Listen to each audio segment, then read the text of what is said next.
surga pada esok kelak. Sebagaimana kita pernah dengar ataupun ketahui bersama dari Quran ataupun hadis bahwasanya Quran adalah tempat yang penuh dengan kenikmatan, kebahagiaan, di mana diberikan oleh Allah Subhanahu wa taala kepada umatnya, kepada hambanya yang telah mengikuti ataupun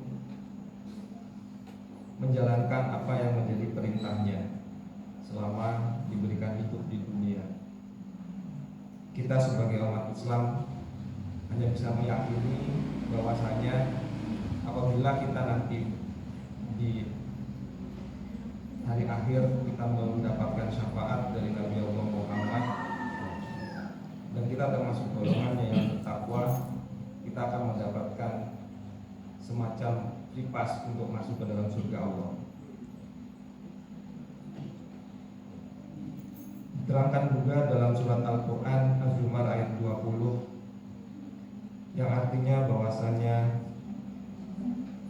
akan tetapi orang-orang yang bertakwa kepada Tuhannya, mereka akan mendapatkan kamar-kamar di surga. Di atasnya terdapat pula kamar-kamar yang dibangun bertingkat-tingkat yang mengalir di bawahnya sungai-sungai. Itulah janji yang Allah berikan, yang Allah tawarkan, yang tidak akan mungkin dipungkiri olehnya. Allah akan memberikan ganjaran atau balasan bagi mereka yang memiliki keimanan dan amal soleh selama diberi hidup di dunia, berupa surga yang dalam gambarannya diberikan suatu gambaran yang indah serta nikmat yang luar biasa. Sebagaimana juga pernah dikutip melalui buku yang ditulis oleh Ibnul Qayyim Al-Zawjiyah dan juga pernah diriwayatkan oleh Abu Sa'id, Rasulullah pernah bersabda, sesungguhnya penghuni surga melihat penghuni kamar-kamar yang lain sebagaimana mereka melihat bintang yang bertebaran di langit. Menurut At-Tirmidzi dalam sunahnya melalui hadis yang dikisahkan melalui Ali, bahwasanya Rasul juga menyebutkan surga adalah kamar yang bagian luarnya dapat dilihat dari bagian dalam. Seorang Arab Badui pernah bertanya, untuk apakah atau untuk siapakah kamar itu? Rasul pun menjawab, untuk mereka yang perkataannya baik, suka memberikan makanan, sering berpuasa, dan menegakkan sholat malam, sementara yang lain terlelap dalam tidurnya. Demikian juga hadis pernah disebutkan oleh At-Tabarani dalam kitab Al-Kabir dan juga yang telah dituliskan oleh Al-Baihaqi dalam Syarh Sunnah dalam sanad yang hasan. Adapun golongan-golongan yang akan menempati kamar-kamar di surga tersebut berdasarkan Al-Quran ataupun Al-Hadis, diantaranya adalah orang-orang ataupun umat yang pernah menegakkan sholat di waktu malam tadi. Di kala malam, di mana sementara kebanyakan orang terlelap dalam tidurnya, ada segolongan orang yang menempati kamar-kamar dalam surga. Dalam riwayat hadis dari Ummul Mukminin Aisyah radhiyallahu anha, Nabi Allah Muhammad SAW pernah bersabda mengenai anjuran untuk melaksanakan sholat isya di akhir waktu. Karena Nabi pernah melakukan hal ini dengan mengakhiri sholat isya hingga akhir lewat malam dan sampai para jemaah yang berada di masjid tertidur gelap. Setelah itu barulah beliau keluar untuk mengerjakan sholat. Selesai sholat, beliau bersabda, sesungguhnya inilah waktu yang utama. Sekiranya aku tidak khawatir untuk memberatkan oleh umatku.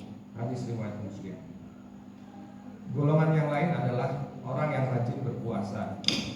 Seperti yang kita lakukan bersama ini di bulan Ramadan, diwajibkan atas kita untuk berpuasa.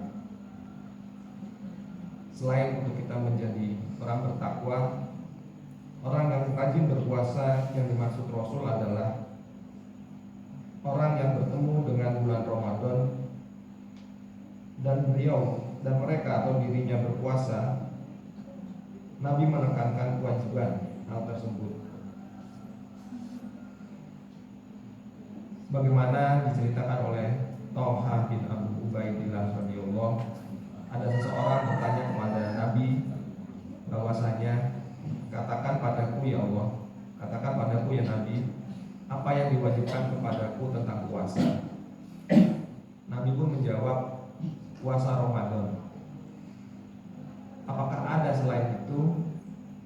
Nabi pun menjawab, tidak, kecuali puasa sunnah.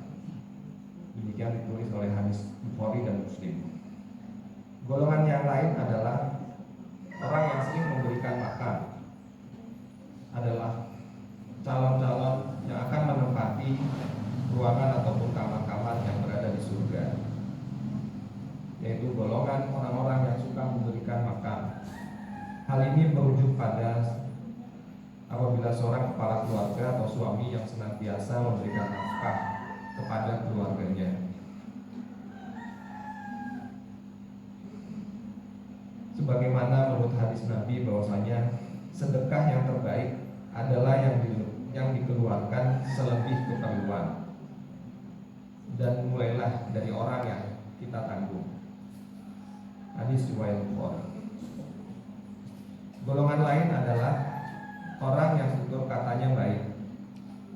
Dalam hal ini dikisahkan bahwa orang yang mampu bertutur kata baik termasuk kepada orang atau golongan yang akan nantinya diberikan izin untuk tinggal di dalam surga.